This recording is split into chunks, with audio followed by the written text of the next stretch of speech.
section.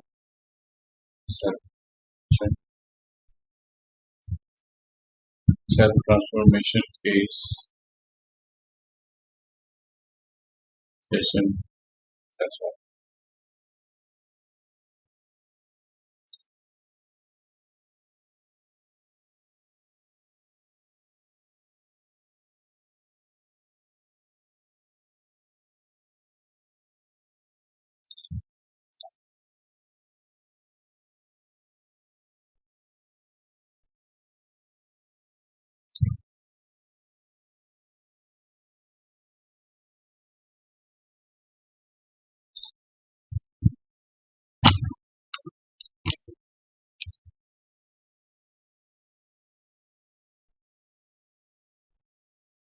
Sure.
Probably.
Option.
अच्छा, आवाज नहीं आ रही, बस आएंगे। आवाज नहीं आ रही। हेलो। हेलो। आवाज नहीं आ रही, इसमें तो आएंगे।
हेलो।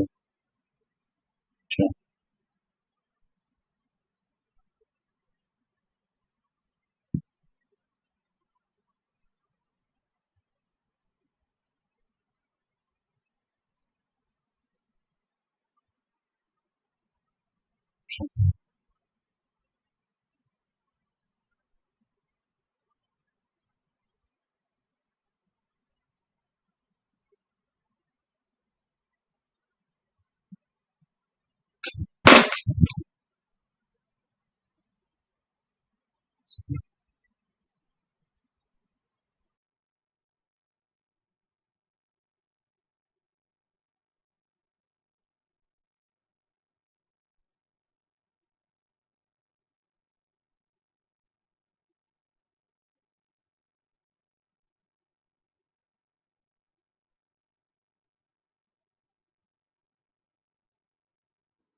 ओम शांति।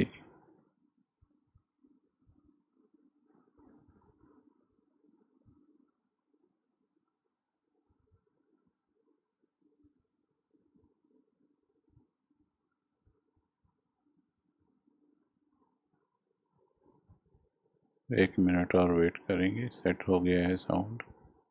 आप सभी का धैर्य रखने के लिए बहुत बहुत शुक्रिया।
एक बार फिर से आप सभी का स्वागत है ब्रेक के बाद।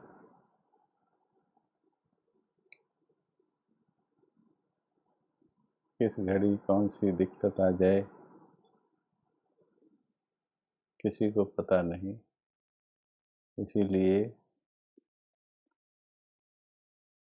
जितना जल्दी तैयारी कर ली जाए उतना ही अच्छी है, क्योंकि अब ड्रामा अनसर्टेनिटीज का खेल है। कभी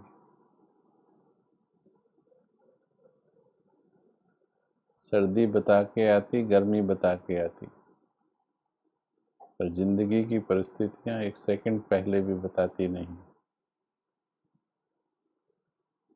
और हमें इस चीज के लिए तैयार हो जाना चाहिए। और ज्ञान का सही अर्थ ही ये है, और अज्ञान है जब जानते हुए भी उसके लिए तैयार ना रहे इंसान, उसे अज्ञान कहते हैं। और जब जो सत्य है उसे मान ले और उसके अनुकूल चलने लगे, यही ज्ञान है।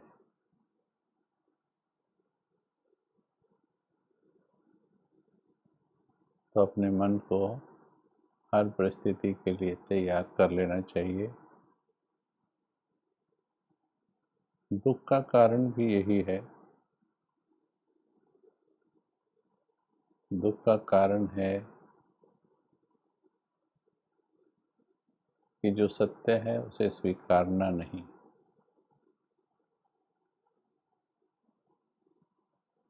तो जो सत्य है, मृत्यु सत्य है, जीवन सत्य है। जीवन स्वीकार होता है, मृत्यु स्वीकार नहीं होती। लाभ सत्य है, हानि सत्य है। लाभ स्वीकार होता है, हानि नहीं होती है। सुख सत्य है, दुख सत्य है। सुख स्वीकार होता है, दुख स्वीकार नहीं होता है, और इसीलिए दुख का कारण बनता है। योगी के लिए सुख दुख लाभ हानि मान अपमान निंदा स्तुति सब परिस्थिति में केवल एक ही चीज कीमती होती है कि मैं मस्तक में टिकी हुई रहूंगी तो चीजें भी ठीक हो जाएंगी, लोग भी ठीक हो जाएंगे। अभी परिस्थिति ने हमारे 20-25 मिनट परीक्षा ली, वेस्ट नहीं कहेंगे, परीक्षा ली। लेकिन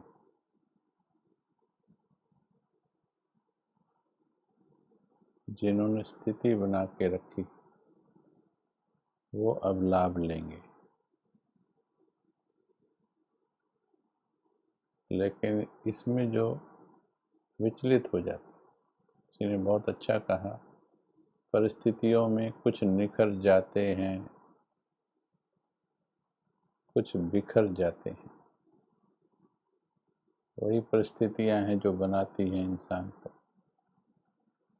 यही परिस्थितियां हैं जो डुबाती हैं इंसान को। तो मीठे भाई बहनों, जीवन की छोटी हो या बड़ी हो, हर परिस्थिति को एक परीक्षा, एक एग्ज़ाम समझकर चलेंगे और पास होने का लक्ष्य लेकर चलेंगे तो जिंदगी में इतने अनुभवी बन जाएंगे, बहुत अनुभवी बन जाएंगे जिंदगी में कि फिर परीक्षाएं भी डरने लगेंगी आपसे या परीक्षाएं छोटी लगने लगेंगी। जिस स्टूडेंट ने सारे चैप्टर पढ़े हुए हों और बार बार पढ़े हों, उसके लिए फिर कोई भी एग्ज़ाम किसी भी क्षण ले लीजिए,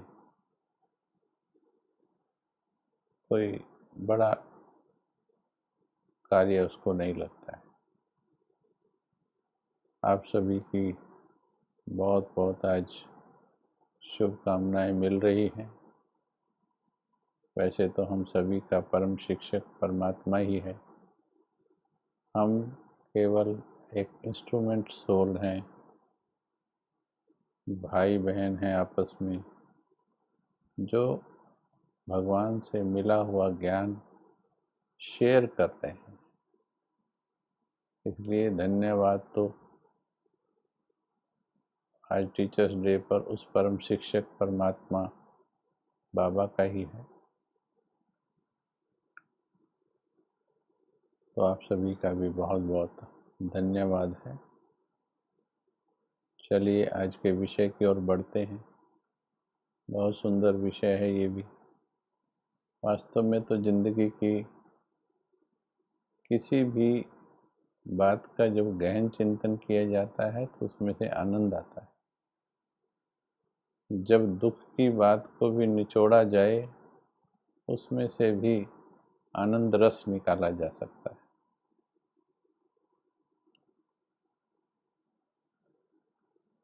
तो हम चिंतन करते हैं ला और लव, इसका बैलेंस कैसे रखा जाए लाइफ में। इसमें ये देखना है हमें कि लॉ कब शुरू हुआ। 2 मिनट एक चीज़ पर चिंतन करेंगे कि लॉ पहले आया या लव पहले आया। 2 मिनट बैठ करके चिंतन करें।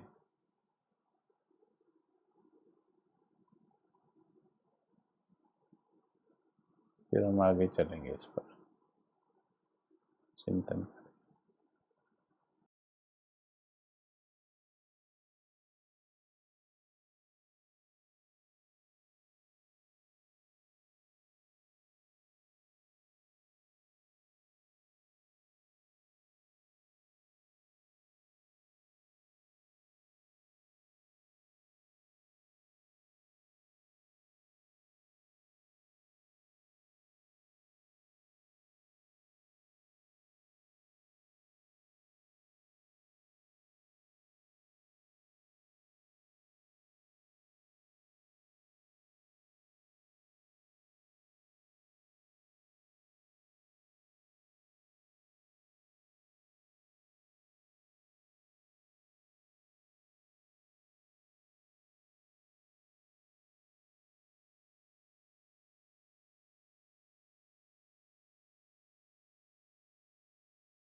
तो क्या कहेंगे? लव पहले आया। वेरी गुड, बहुत अच्छा, सभी ने सही उत्तर दिया है। लव पहले आया। किसी किसी ने लॉ लिखा है। हम आदिकाल की ओर देखें, अगर अपने सतयुगी साम्राज्य की ओर देखें, तो उसमें लॉ बनाने नहीं पड़ते थे। लॉ नेचुरल थे उसमें। वो लॉ नहीं लगते थे। जैसे जब आप अपने मधुर संगठन में होते हो, चाहे वो परिवार है, उस परिवार में सब नेचुरली अगर मर्यादाएं फॉलो कर रहे हैं, बच्चा बच्चे वाली, पिता पिता वाली, पत्नी पत्नी वाली, नेचुरल अगर फॉलो कर रहे हैं समझ के द्वारा, तो वहाँ ये महसूस नहीं होता है कि यहाँ कानून चल रहा है किसी का। लेकिन जहाँ पर आपसी अंडरस्टैंडिंग खत्म हो जाती है, पिता पुत्र की, पति पत्नी की, माँ बच्चे की, भाई भाई की, अगर अंडरस्टैंडिंग खत्म हो गई, तो देखिए, पहले तो अंदर के लॉ लगाने पड़ते हैं,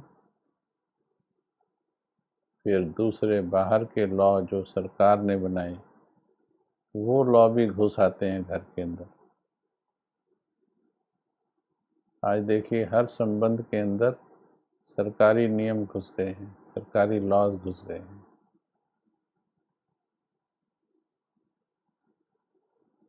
तो आपसी जो नेचुरल लॉज प्रकृति ने बनाए थे, अगर वो लॉज फॉलो नहीं करते हैं, तो फिर दुनियावी लॉ जो इंसान ने बनाए, वो बनाने भी इसलिए पड़े क्योंकि हमने आपसी मर्यादाएं तोड़ी। देह अभिमान के वश मर्यादाएं तोड़ी, देखने की, दृष्टि की, वृत्ति की, कृति की, हमने मर्यादाएं तोड़ी, तो वो लॉ बनाने पड़े। और अब देखिए, लॉज के नीचे लव दब करके रह गया आज वर्तमान में। हर संबंध के अंदर लॉजिक्स, शक, तर्क वितर्क, ये ज़्यादा आ गए हैं। प्यार दब गया है। तो आज हम थोड़ा चिंतन करते हैं, क्योंकि फिर भी संबंधों में तो जी ही रहे हैं हम सभी। तो हम चिंतन करते हैं कि उसमें बैलेंस कैसे बनाया जाए। सतयुग त्रेता में कोई लॉज नहीं थे, लेकिन फिर भी सब कुछ अपने आप नेचुरल लॉज के अनुसार चल रहा था।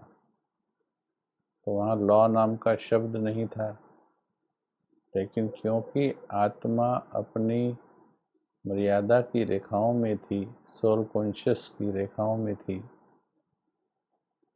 इस कारण से उसके द्वारा कोई बाहर के जो मर्यादाएं हैं, चाहे वो प्रकृति के साथ इंटरेक्शन की हैं, चाहे देहधारियों के साथ इंटरेक्शन की है, चाहे वो अपने शरीर के साथ इंटरेक्शन की है,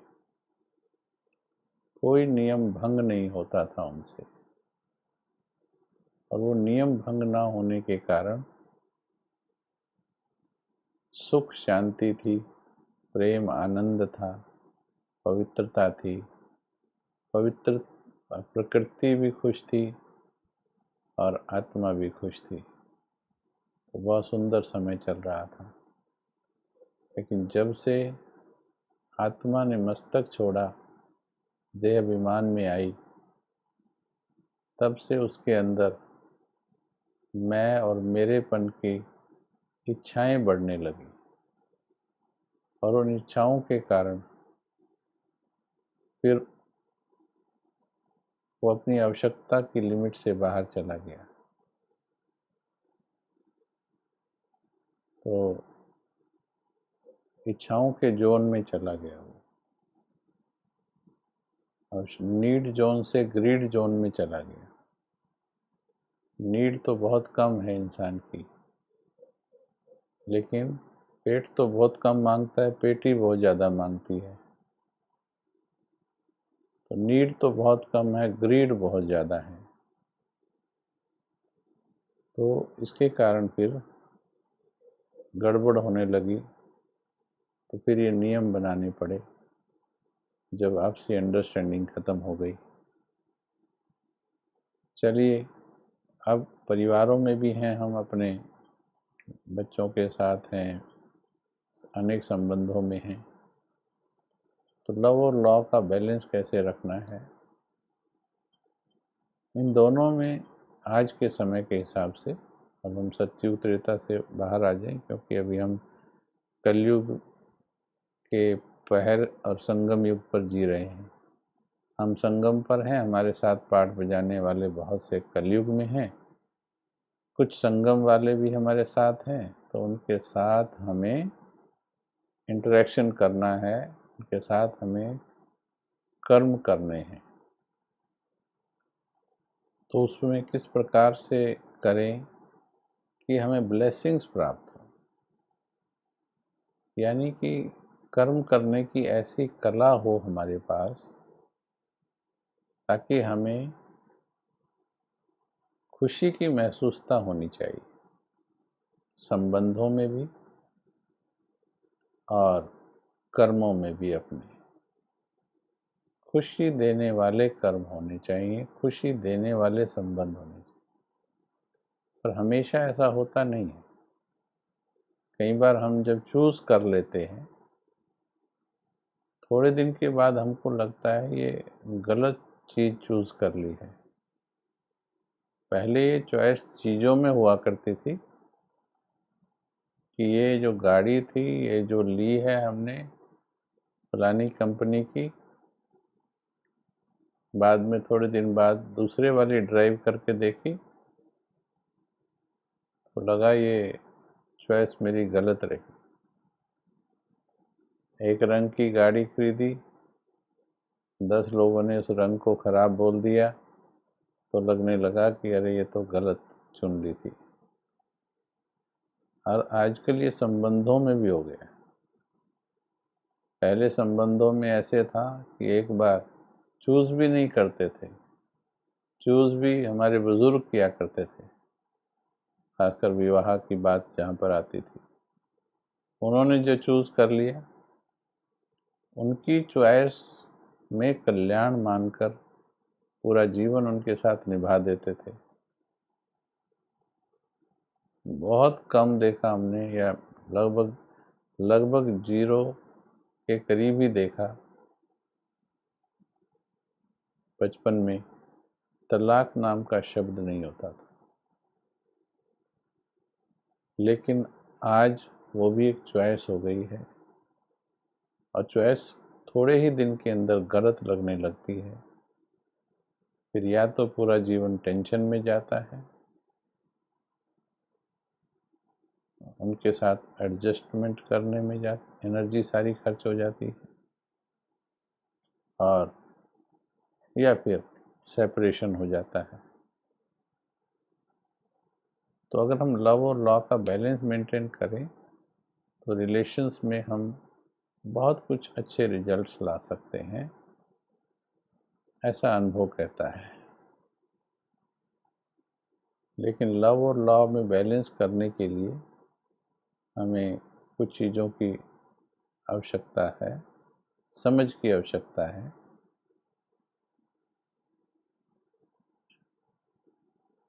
रिलेशंस के अंदर जैसे परिवार का सीन हम ले लेते हैं कि परिवार में हम लेंगे, परिवार लेंगे, दोस्त मित्र लेंगे, रिश्तेदार लेंगे, इनमें कैसे लव और लॉ बैलेंस किया जाए। क्योंकि कई बार लव ज़्यादा हो जाने से गड़बड़ हो जाती है, कई बार लॉ ज़्यादा हो जाने से गड़बड़ हो जाती है। लेकिन जब लव और लॉ का बैलेंस होता है तो ब्लेसिंग्स मिलती हैं। ब्लेसिंग्स क्या हैं? वो संबंध खुशी देगा आपको, आपको बहुत अच्छा लगेगा जहाँ लव और लॉ का बैलेंस होगा। तो ये तो बहुत अच्छा है कि यदि नेचुरली जिस परिवार के अंदर सभी की अंडरस्टैंडिंग इतनी अच्छी हो जाए, वो अपने अपने रोल बड़े अच्छी तरह से निभा रहे हैं। बेटा माता पिता का सम्मान करता है, माँ बाप उसके प्रति अपनी जिम्मेवारी निभा रहे हैं, भाई भाई के प्रति देख रहा है, तो अच्छा सिस्टम बन रहा है, तो उसमें ब्लेसिंग्स की फीलिंग आती है। परंतु हमारे ब्राह्मण जीवन के अंदर अब हमें आध्यात्मिक ज्ञान मिला है। यहाँ पर हमारी थोड़ी सी एक चीज में दिशा परिवर्तन हुई है आध्यात्मिक जागृति के कारण। हमें सिर्फ परिवार बनाने नहीं है, जो हम बार बार कहते हैं, हमें सिर्फ आर्ट ऑफ लिविंग पर काम नहीं करना है, हमें आर्ट ऑफ लिविंग पर भी काम करना है।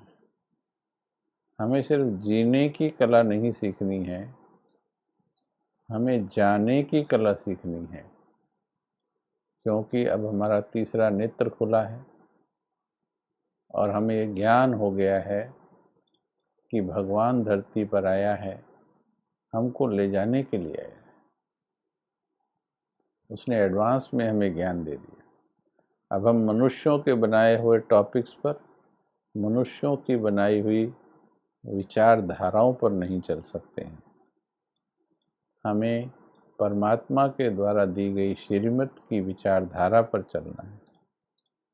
पर उस पर भी चलने में कहीं डिसबैलेंस हो जाते हैं, क्योंकि हमारे अंदर पुरानी मत भी है, नई मत बाबा की मिल रही है, फिर थोड़ा खिचड़ी मत भी आ जाती है, लोगों की मत भी लोक मत भी आ जाती है। इसके कारण से रिजल्ट्स भी डिफर करते हैं फिर। लेकिन अगर जो बैलेंस रख सकता है, तो बैलेंस रखने वाला काफ़ी ब्लेसिंग्स अर्जित करता है, खुशी अर्जित करता है। तो पहला लक्ष्य हमारा, क्योंकि हमारा मार्ग निवृत्ति का मार्ग नहीं है, प्रवृत्ति का मार्ग है। निवृत्ति मार्ग में क्या होता है, जब बैलेंस नहीं रख पाता है इंसान, तो वो घर छोड़ के चला जाता है, संबंध छोड़ देता है। लेकिन हमारा फर्स्ट चॉइस ये नहीं है, this is not our first choice, क्योंकि हम प्रवृत्ति मार्ग में चलने वाले हैं पूरा कल्प। तो हमें प्रवृत्ति मार्ग के समाधान देखने हैं। कहीं कहीं एक्सट्रीम केसेस में, जहाँ एक्सट्रीम एम्बिशंस होते हैं लाइफ के, वहाँ पर एक्सट्रीम डिसीजंस भी लेने पड़ते हैं, वो अलग बात है। यज्ञ में लिए हैं, ब्रह्मा बाबा ने लिए हैं, दादियों ने लिए हैं, एक्सट्रीम स्टेप्स भी लेने पड़ते हैं, बट पहले हमें बैलेंस के साथ चलना है सभी के साथ। और वैसे भी जिन्होंने एक्सट्रीम स्टेप्स लिए, जैसे हमने लिए, लोगों ने, जो हमारे कुमार कुमारियां हैं, कि हम विवाह नहीं करेंगे, विश्व कल्याण के लिए जिएंगे, इसी विश्व के लिए, जो विश्व हमें कह रहा है विवाह करो, अपना ही परिवार बनाओ, हम उसी विश्व को अपना परिवार समझकर पूरे संसार के लिए कार्य करेंगे।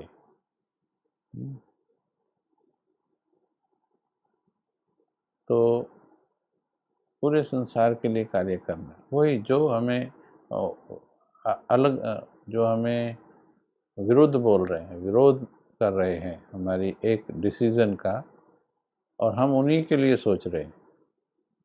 और ये आज नहीं, आज से 25 साल पहले, 30 साल पहले सोचा था कि एक दिन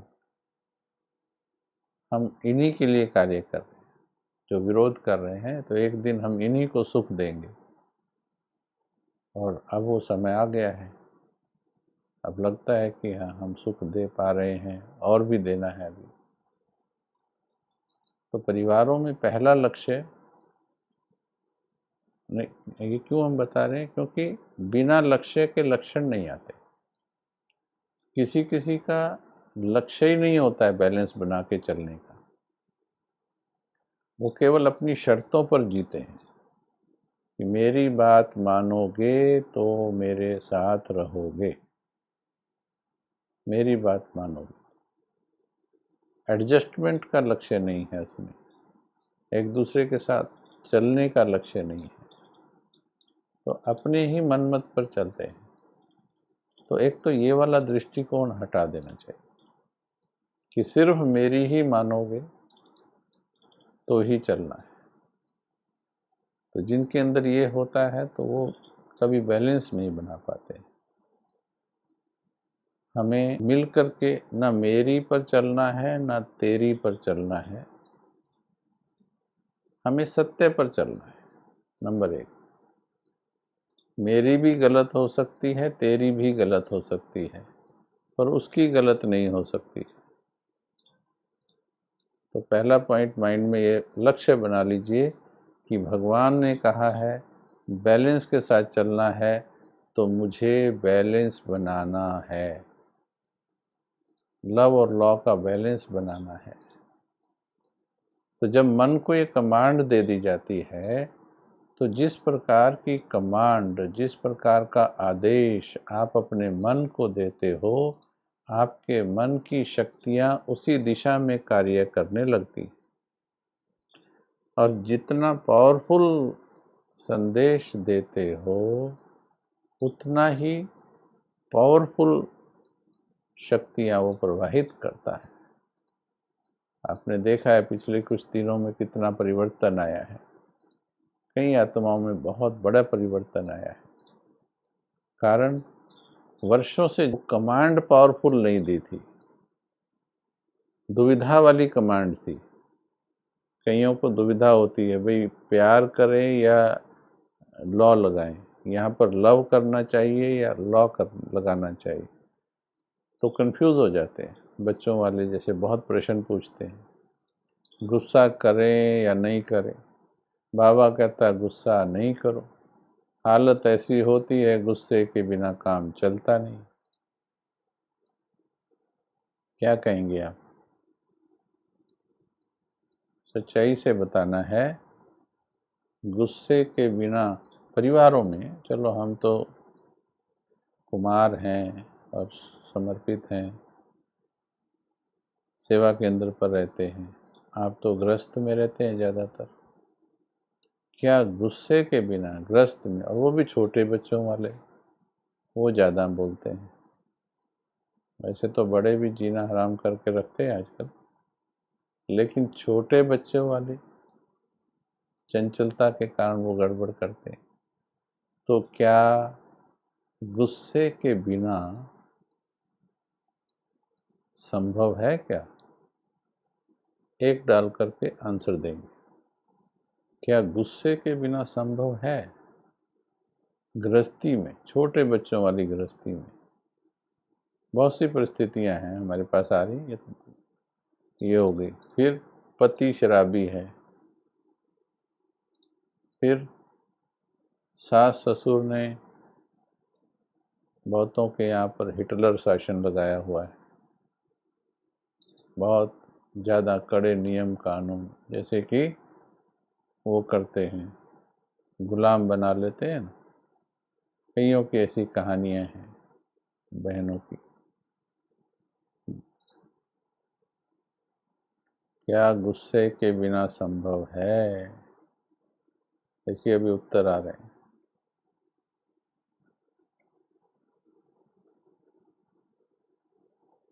संभव है, लेकिन अगर पूछेंगे, अभी नो तो बहुत थोड़ों का आ रहा है 25% से 30% तक आ रहा है, लेकिन मैक्सिमम का यस आ रहा है। परंतु अब अगला प्रश्न पूछेंगे ना कि जो ये यस कर रहे हैं, क्या ये गुस्सा छोड़ चुके हैं? अब नो हो जाएगा वो। कमाल है। देखिए अभी यस लिख रहे हैं ये, उत्तर ठीक है इनका, लेकिन दिमाग से।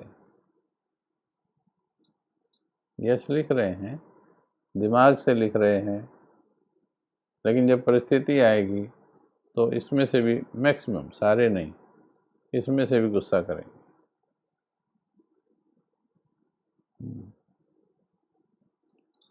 ठीक है। तो अभी जो ये बिलीव सिस्टम है, जो नो कहा, जिन्होंने नो कहा, अभी वो सुन लीजिए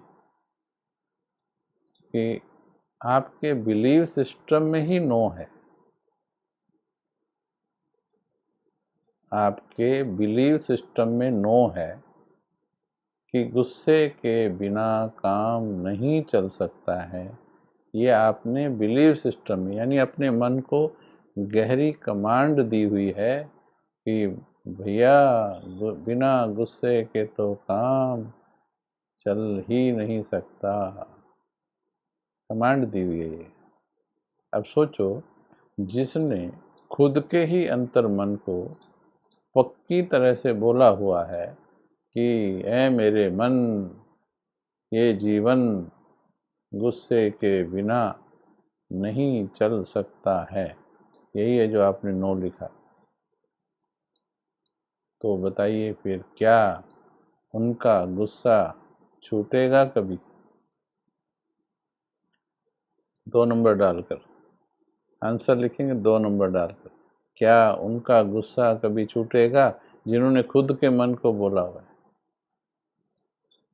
इसमें पहले वाले थोड़ा सा पास है, थोड़ा सा पास, क्योंकि अगर दिल के लेवल से बोला होता तो छोड़ चुके होते।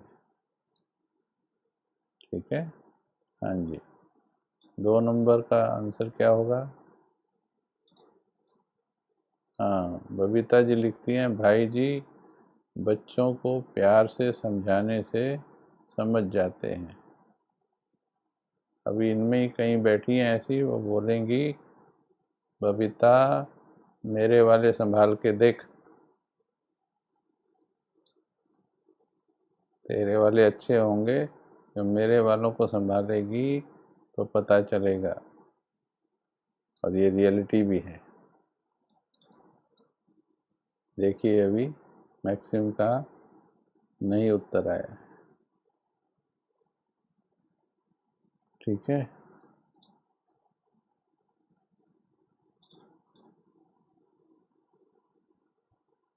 अच्छा, अभी भगवान की श्रीमत क्या है? भगवान की श्रीमत क्या कहती है? गुस्सा करना चाहिए या नहीं? नंबर 3, भगवान की श्रीमत क्या कहती है? गुस्सा करना चाहिए या नहीं? इस तरह से जब आप लॉजिकली बात करेंगे ना, तो फिर समाधान निकलेगा। श्रीमत क्या कहती है? गुस्सा करना चाहिए। श्रीमत कहती है गुस्सा नहीं करना चाहिए। तो हमें ये सोचना चाहिए कि जब श्रीमत ये कहती है कि गुस्सा नहीं करना चाहिए,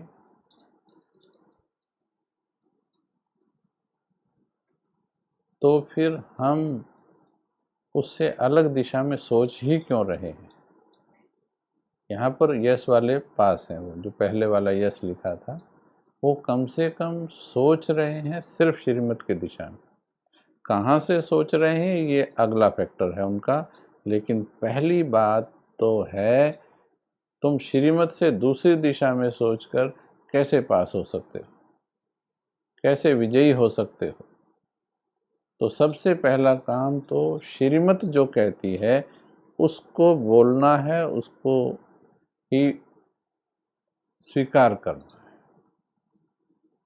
तुम्हारा मन मान रहा है या नहीं, तुम्हारे अनुभव मान रहे हैं या नहीं, वो भी अलग बात। तुम्हारे अनुभवों से बड़ा, तुम्हारे 70 साल की जिंदगी से बड़ा भगवान की श्रीमत है। कोशिश की होगी तुमने 60 साल, लेकिन फेल हुए हो। फेल्यूर्स का अनुभव नहीं लिखा जाता है, फेल्यूर्स के बाद जो सफल होते हैं उनके अनुभव गाए जाते हैं।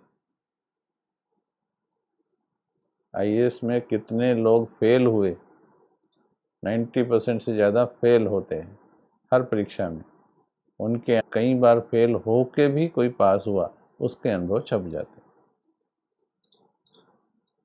तो बाबा की श्रीमत से दूसरी दिशा में नहीं जाना है। नंबर 1 तो लव और लॉ का बैलेंस, यानी क्रोध कहा जैसे क्रोध के बिना चल सकता है। जब ये सोचेंगे तो फिर आपका मन इस दिशा में समाधान ढूंढना शुरू करेगा, इस तरफ समाधान ढूंढना शुरू।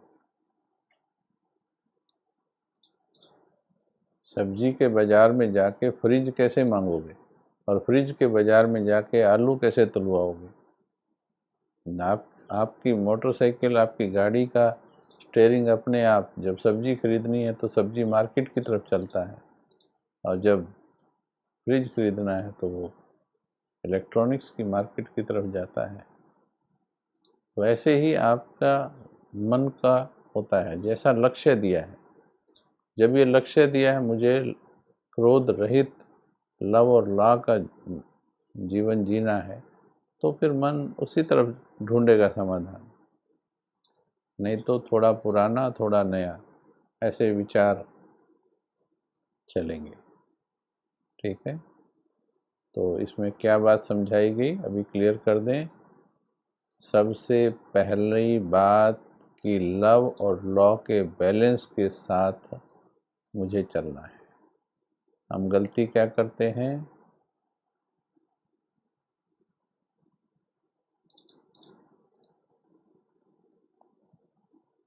चलिए एक प्रश्न, कितने प्रश्न हैं जो गुस्सा नहीं करने से परिवार समझते हैं मेरा गलती है। अब इन प्रश्नों पर लेंगे तो हमारी दिशा अलग हो जाएगी।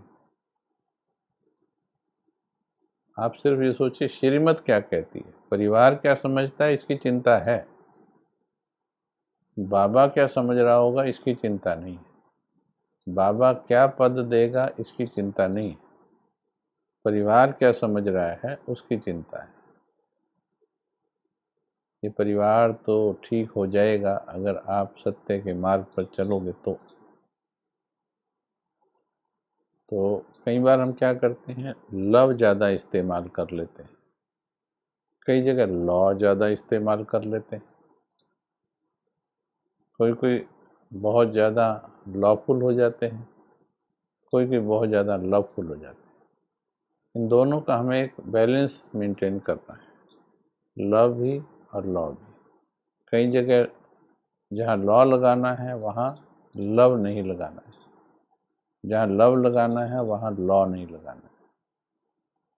ये समझ से और अनुभवों से आता है, ये एकदम क्लास करने मात्र से नहीं आता है। कहाँ चुप होना है, कहाँ बोलना है, कहाँ कितना बोलना है, कहाँ अपने आप को डिटैच करना है, ये सब चीज़ों का की समझ चाहिए इसमें। परिवार में जैसे बच्चों को हमने देखा है, उदाहरण से बताते हैं, बच्चों को लेती है माताएं तो बच्चे जैसे जैसे बड़े होते हैं तो इमोशनल बेनिफिट्स लेने लगते हैं बच्चे, प्यार का इमोशनल बेनिफिट लेने लगते हैं, तो गलतियां करने लगते हैं। तो जब वो गलतियां करेंगे उनकी डिमांड्स बढ़ जाएंगी। अब हमने इतना प्यार किया उनको, कंधे पे बिठाया, सिर पे बिठाया, गोद में बिठाया, कुल्ले पे बिठाया, छाती को लगाया, बस इतना ज़्यादा किया कि उनको लगने लगा अपने आप ही कि ये तो कमज़ोरी है इनकी, पकड़ लेता है वो बच्चा को, कमज़ोरी है, पकड़ लेता है कि ये तो मेरे बिना जी नहीं सकती। और जैसे जैसे बड़ा होता है ये ऑटो अंडरस्टैंडिंग आती जाती है, क्योंकि बाज़ार में लेट गया एक बार, वो लेट के उसने ऐसा उधम मचाया कि लूँगा तो यही चीज़ लूँगा, लूँगा तो यही चीज़ लूँगा। हमने अधीन होकर, जबकि हमें पता है वो चीज़ दिलाने से नुकसान है या वो वाजिब नहीं है, चीज़ की बात नहीं, वो जिद वाजिब नहीं है, लेकिन उस दिन सोचा कोई नहीं, 10 रुपये फालतू की चीज़ है, या तो पति ने बोल दिया या फिर पत्नी ने बोल दिया, तुम भी क्यों बाज़ार में उपहास लगा रहे हो, मजाक उड़वा रहे हो, 10 रुपये की तो बात है, दे दो बस, 10 नहीं हो गया बस। तो वहाँ जो जिद मानी, तो फिर एक मानी, वहाँ 10 रुपये का नुकसान हुआ, कोई बड़ी बात नहीं, फिर दूसरी मानी, फिर तीसरी मानी, ऐसे करते करते करते क्या हुआ, अब वो पकड़ने लग गया बच्चा, वो पकड़ने लग गया कि जहाँ तू लेट जाएगा, जहाँ तू जिद करेगा, जहाँ तू नाराज होगा, वहाँ ये सीधे हो जाएंगे, तेरी इच्छा के अनुसार सीधे हो जाएंगे। अब यहाँ पर खाना छोड़ देगा बच्चा, ठीक है, तो ऐसे में आपको बैलेंस कैसे रखना है, एक उदाहरण है तो, ऐसे बहुत हर घड़ी सिचुएशंस है लाइफ में, पर एक दो घटनाओं से काफ़ी कुछ पता लगेगा। तो वहाँ पर कई बच्चों को थप्पड़ लगाएंगे। अब थप्पड़ लगाने से, यानी लॉ लगाया आपने, थप्पड़ लगाने से सुधर जाते हैं क्या? थप्पड़ लगाने से ओवरऑल देखिए, ओवरऑल बेनिफिट देखिए, उस दिन आप मना सकते हो सकता है किसी एक बात में थप्पड़ लगाया और उस दिन उस पर जीत पा लिया आपने, बट ओवरऑल लाइफ में यदि हम हर बात पर थप्पड़ लगाते चलें, यानी लॉ यूज़ करते चलें हर बात पर, तो क्या हम सफल होंगे? ठीक है, अब वहाँ लॉ लगा दिया, क्योंकि हमें लव की विधि पता नहीं है। लव की विधि किन्हें पता होगी? जिनके अंदर लव का भंडार होगा। अब हमने बच्चे यानी परिवार तो बना लिया, पर उस परिवार के लिए जितना प्यार का ट्रेजर चाहिए, खजाना चाहिए, बच्चों को भी चाहिए, पति को भी चाहिए, सास को भी चाहिए, ससुर को भी चाहिए, संबंधियों को चाहिए, सबको, जो प्रेम का खजाना, जो धैर्य का खजाना, जो शांति का खजाना जो चाहिए, ये खजाने भी चाहिए। वो जो लाते हैं साथ में, साइकिल, स्कूटर, मोटर, चैन, सोना, चांदी, वो खजाना तो लाते साथ में। ये खजाना जो चाहिए, संस्कारों का खजाना जो चाहिए, ये खजाना ना होने के कारण बच्चे को पालने में जहाँ प्यार चाहिए वहाँ प्यार नहीं दे पा रहे। जब प्यार की कमी पड़ गई तो फिर क्या यूज़ कर रहे हैं? फिर क्रोध यूज़ कर रहे हैं। आज से 200, 300, 400 साल पहले भी आप जाएंगे, राजाई फैमिली में देखेंगे अगर आप, हमारी सोसाइटी में कल्चर थी, और हमने बचपन में भी देखी है, 200-400 साल नहीं, थोड़ा सा उसका प्रभाव बचपन में भी देखा है हमने कई बातों में। फैमिलीज़ में पिता का रोल, बच्चे का रोल, पत्नी का रोल, पति का रोल, एक सेपरेशन होता है उसके अंदर। जैसे पहले राजा का महल अलग होता था, रानी का महल अलग होता था, और कुमार, राजकुमार का महल अलग होता था, राजकुमारी का अलग होता था। ठीक है, तो आजकल तो आप बोलोगे कि महल नहीं है, तो महल नहीं है, परंतु हम मर्यादाओं को समझ करके एक गैप मेंटेन कर सकते हैं।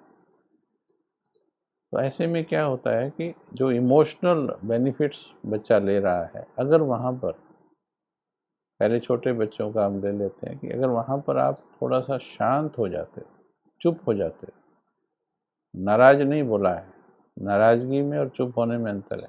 क्रोध करने वाला पहले तो क्रोध करेगा, लॉ नंबर 1 तोड़ेगा, फिर क्रोध के बाद फिर नाराज होगा, लॉ नंबर 2 तोड़ेगा। ठीक है, मर्यादा नंबर 1, फिर मर्यादा नंबर 2, दोनों टूटेंगी। शांति भंग करेगा, तीसरी, मन अशांत है, फिर भगवान के पास भी नहीं बैठ पाएगा। और फिर उम्मीद होगी कि सभी को बैलेंस करके रखें। हमने कई ऐसे परिवारों पर प्रयोग करके देखा है। पहले आप अपना एक इमेज क्रिएट कीजिए, ये बात अंडरलाइन करेंगे।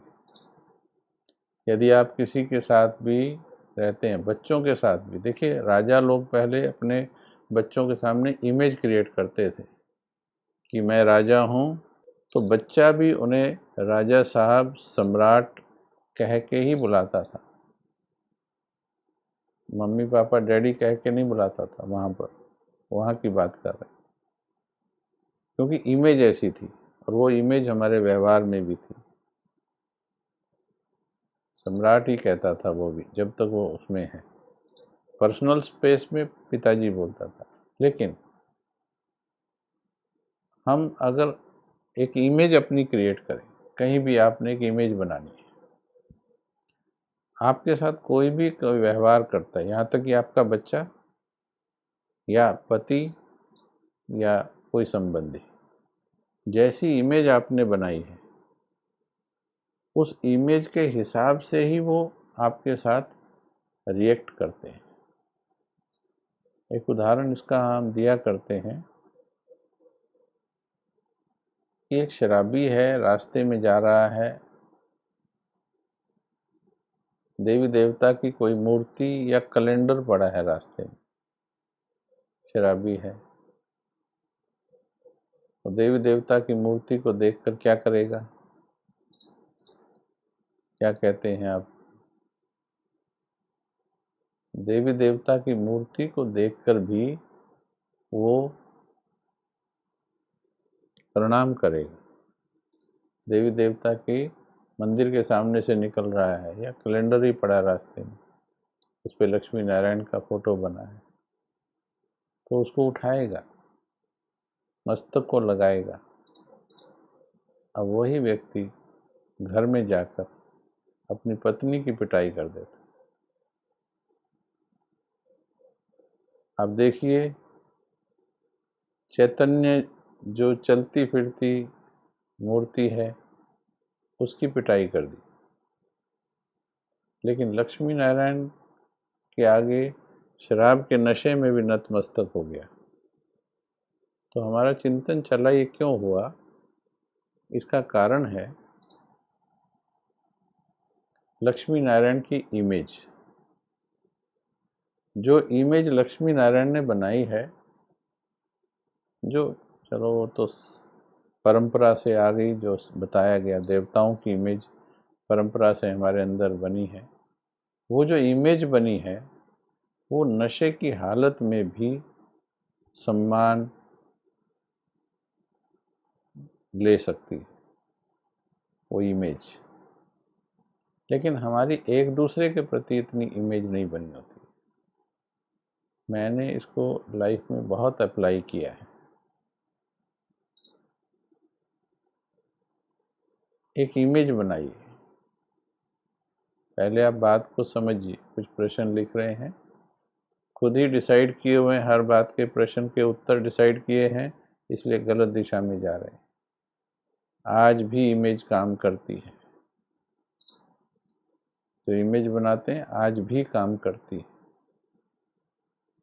आप इमेज बनाइए छोटे से बच्चे के सामने, अपनी थोड़ी, खासकर ज्ञानियों की बात कर रहे हैं, ज्ञानी की, योगी की इमेज बनाइए बच्चे के आगे, धैर्यवान की इमेज बनाइए उनके सामने, क्षमाशील की इमेज बनाइए, और लॉ की इमेज बनाइए कि जब बात आएगी तो ये लॉफुल भी होंगे। इनको ब्लैकमेल नहीं किया जा सकता है, इमोशनली ब्लैकमेल नहीं किया जा सकता, और ये कहीं भी शुरू होकर किया जा सकता। आज भी आप शुरू करेंगे, थोड़ा समय लगेगा पुरानी इमेज को तोड़ने में, लेकिन आप कर सकते हैं उसको। एक नई इमेज क्रिएट कीजिए। जैसे ज्ञान मिला है हमको, ज्ञान के हिसाब से अब ये खाते नहीं हैं। हम पहले खाते थे सब जगह, आप भी खाते थे, लेकिन जो नई इमेज नहीं बना पाते हैं वो लंबे समय तक किसी बहाने के साथ चलते हैं कि रिश्तेदारों के यहाँ कैसे गए। रिश्तेदारों के यहाँ तो खाना पड़ता है। क्यों? क्योंकि आपने भगवान की नई संस्कृति के हिसाब से नई इमेज नहीं बनाई है। और दुनियावी प्राप्तियों के हिसाब से बना लेता है व्यक्ति। एक गरीब व्यक्ति आईएएस अफसर बन जाए, आईएएस बन गया वो, अभी उसके गांव का गरीब व्यक्ति उसकी कोठी के सामने आता है तो वो वैसे नहीं मिलता है जैसे गांव में मिला करता था। वो इमेज बन गई है, अभी उसकी आईएएस की इमेज बन गई है, उसके हिसाब से अब उनको भी प्रॉपर सिस्टम से उस तक पहुंचना पड़ेगा। क्योंकि मैं अब आईएएस अफसर हूं, मैं आई एम आईएएस अफसर नाउ। तो आपको अपनी इमेज क्रिएट करनी है। लोग आपके साथ कैसा व्यवहार करें, ये आपकी इमेज बहुत हद तक डिसाइड करती है, सारा नहीं, बहुत हद तक डिसाइड करती है। तो बच्चों के सामने जैसे कई जगह हम इमोशनली वीक हो जाते हैं, है ना, चुप होने की बजाय उनको शांति से आप कर सकते हैं।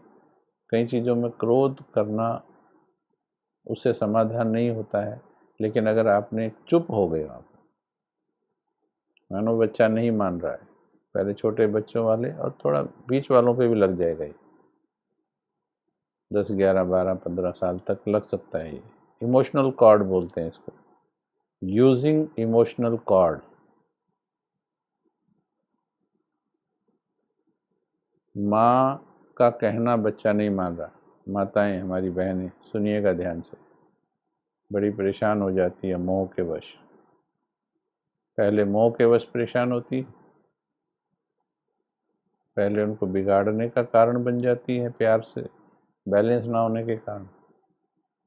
बाद में फिर उनके लिए दूसरी तरह से जिंदगी भर परेशान होती है जब वो सेवा नहीं करते। तो इमोशनल कॉर्ड यूज़ करो बचपन में ही।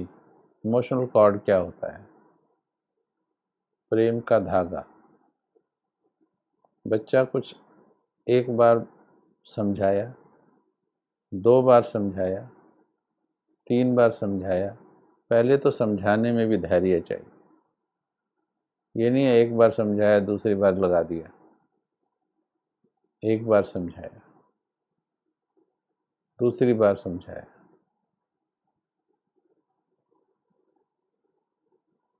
धैर्य से सुनिए। आपका तो अधैर्य ही, अधीरता ही बता रहा है। कोई प्रश्न पूछ रहे हैं, आपकी अधीरता बता रही है कि वो आपके पास टिकेंगे ही नहीं। धैर्य चाहिए हे आत्मन। सुनने का धैर्य अभी नहीं कईयों में, पहले से अपने अनुभव, अपने अनुभव लिख रहे हैं। ऐसा नहीं होता है जी, ऐसा होता है जी। 350 बच्चों का पिता है जी ब्रह्मा बाबा। 350 बच्चों का, तुम्हारे 350 नहीं होंगे जी। दादी जान की अभी अभी गई है, कितने सेंटरों की इंचार्ज थी, पूरे विश्व के सेवा केंद्रों की इंचार्ज थी जी। एक से एक बातें आती हैं जी यज्ञ में, एक से एक बातें आती, एक से एक विघन आते हैं, परंतु विचलित नहीं हुए जी, क्योंकि लॉ और लव का बैलेंस है। चलिए, तो जब आप बच्चे ने कुछ ऐसे किया तो आप चुप हो जाइए। पहले समझाया, आपने समझ काम नहीं की। हम समझ लंबे समय तक देते चलते हैं, जबकि 5 साल हो गए समझाते हुए, नहीं समझ रहा है, तो भी हम वही तरीका लगा रहे, समझा रहे।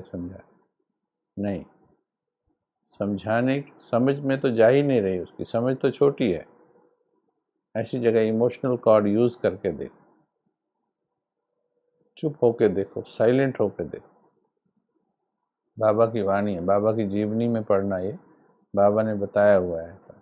अति छोटे बच्चे हैं तो बाबा ने कहा थोड़ी देर बाथरूम में बंद कर दो, अति छोटे हैं, वो वहाँ से थोड़ा ठीक हो सकते हैं। थोड़ा सा बड़े हैं, मतलब मारना नहीं है, युक्तियाँ यूज कर सकते हैं, है ना। थोड़ा सा बड़े हैं तो बाबा ने कहा चुप हो जाना चाहिए। अगर उनके अंदर एक इमोशनल कॉर्ड है, ध्यान से सुनना इस बात को, कईयों के प्रॉब्लम हल हो जाएगी। अगर उनके अंदर इमोशनल कॉर्ड है, मानो 6 साल का बच्चा है, 7 साल का बच्चा है, उसके अंदर इमोशनल कॉर्ड है, आपके लिए एक इमोशनल लिंक है उसके पास, आत्मा है ना वो। अगर वो लिंक है अवेलेबल, तो वो 2 घंटे बाद, 3 घंटे बाद लौट के आपके पास खुद आएगा। अगर आप ठीक हैं तो, शांति के मार्ग पर हैं तो ठीक आएगा। सभी नहीं आएंगे, उनके लिए दूसरे तरीके, लेकिन आएगा। 1 दिन 2 दिन हम क्या करते हैं, वो आया, पिघल जाती, फिर एकदम पिघलना नहीं है, उनको रियलाइज करने देना, थोड़ा शांत रहना है, जिम्मेवारी सारी करनी है, ड्यूटी सारी करनी है, चेहरे पे नाराजगी भी नहीं लानी है, स्थिरता रखनी है, इमेज रखना है, लॉफुल का इमेज रखना है कि तुमने प्रेम का मिसएडवांटेज लिया है बच्चे, ठीक हो जाए। तो एक अंदर प्रोसेस चलता है उनके, मैंने कई केसेस में लगाया है ये लाइफ में और बहुत सफलता मिली है। उनके अंदर प्रोसेस चलता है। यदि इमोशनल कॉर्ड है, ठीक है, इमोशनल कॉर्ड है तो वो आएंगे। और अगर इमोशनल कॉर्ड नहीं है तो ध्यान से सुनिए, अगर इमोशनल कॉर्ड है नहीं, तो जब इमोशनल कॉर्ड ही नहीं है, फिर तो आप सारा भी लुटा दोगे उनके ऊपर। उसके बाद वो चीज़ें लेंगे, क्योंकि इमोशनल कॉर्ड नहीं है, चीज़ें लेंगे, चीज़ों के बाद प्रॉपर्टी लेंगे, फिर तुम्हारा प्रोविडेंट फंड लेंगे। इमोशनल कॉर्ड है नहीं, उसके बाद भी ओल्ड एज होम का रास्ता दिखाएंगे, या फिर उसी घर में रहते भी आपको इग्नोर करेंगे, क्योंकि इमोशनल कॉर्ड तो है ही नहीं।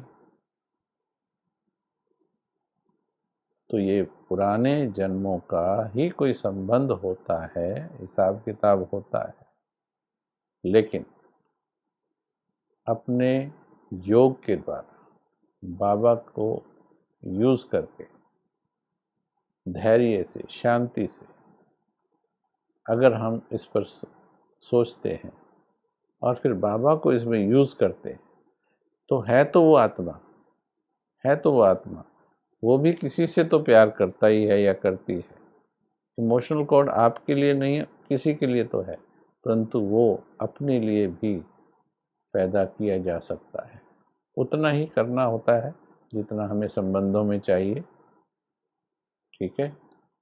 तो ये छोटा सा एक उदाहरण दिया, आज के लिए हम इतना ही करेंगे। कल हम और इसके ऊपर चलेंगे, है ना। इसमें कईयों के अनुभव मैच करेंगे, लेकिन क्योंकि वैरायटी है, 800 करोड़ आत्माएं हैं, 800 करोड़ आत्माओं में सभी पर एक ही लॉ, एक ही रूल नहीं लगता है।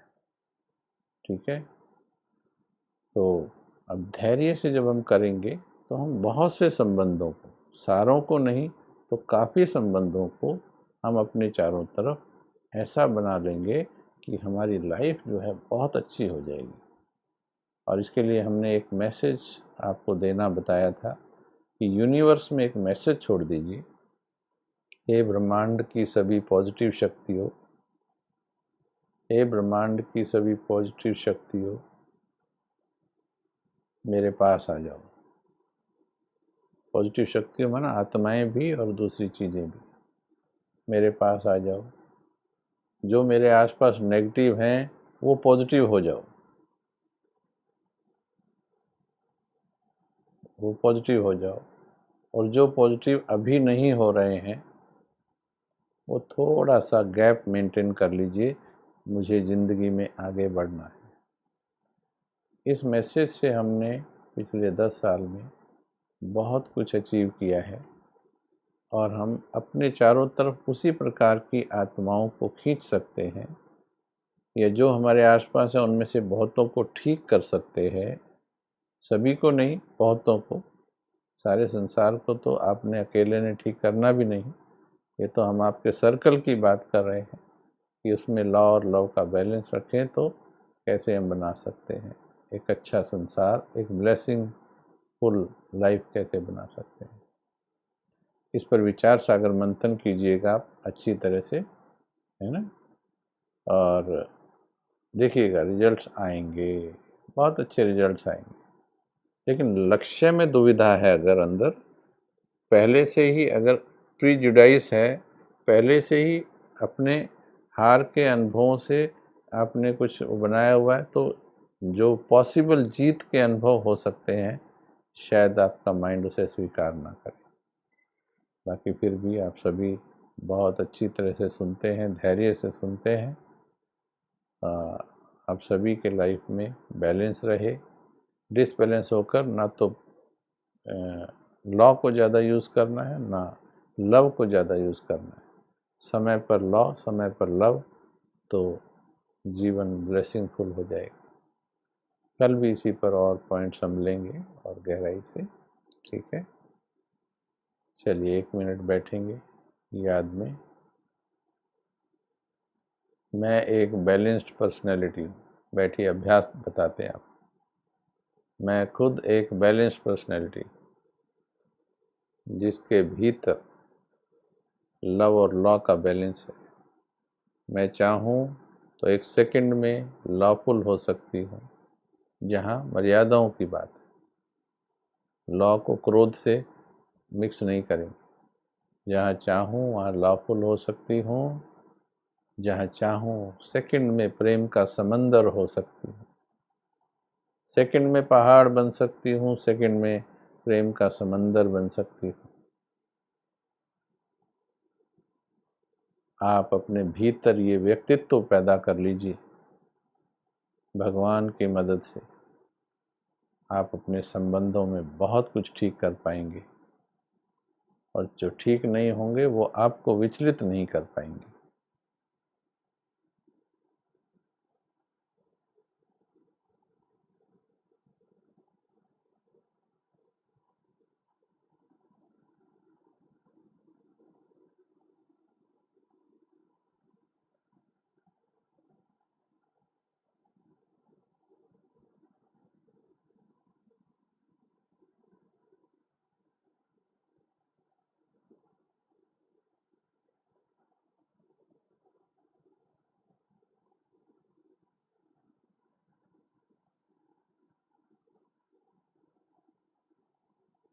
Thank you. ओम शांति, ओम शांति।